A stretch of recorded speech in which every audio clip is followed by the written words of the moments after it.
3, 2, 1. Are you ready? Okay, I'm going to send it now. Are you ready? Boom. You should have it in your inbox. Do you say inbox? Well, you should have it anyway. Give it 2 minutes. Still don't have it? Okay, okay, I get it. But this, my friends, could change, and I'm going to tell you why this is a big deal to many of us, if not all, really.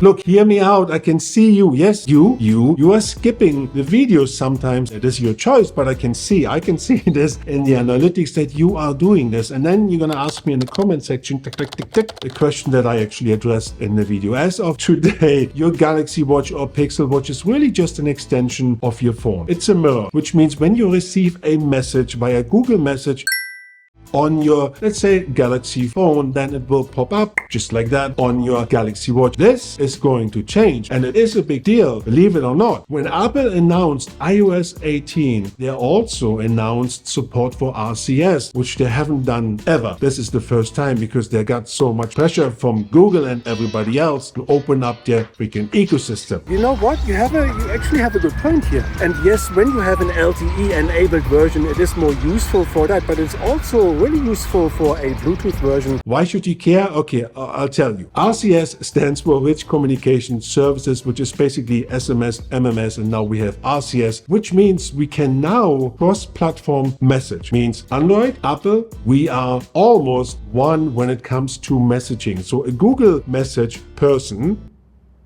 did I say this correct? Somebody who is using Google Messages can basically just message somebody with iMessage. Does that make sense? There's no restriction anymore.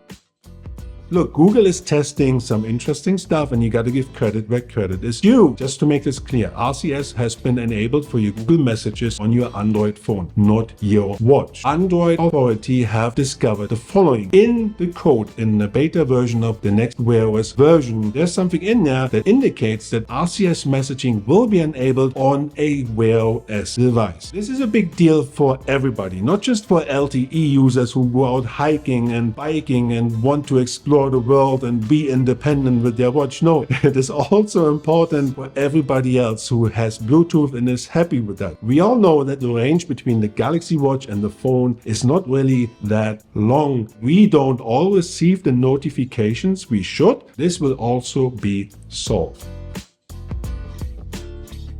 Once RCS messaging is enabled in Wear OS, your Galaxy Watch or Pixel Watch is truly a standalone device when it comes to messaging. Yes, I can hear you saying, okay, but when it's a long message, I'm not really fiddling around. I have big fingers. I'm not fiddling around either. And I get that. But for emergencies, when you are out and about and you have a pre-selected message where you say, please help me, please call me, yes, no, whatever, you know what I'm talking about, then you will receive a message and you can send a message without your phone. And I think that is worth $1 million.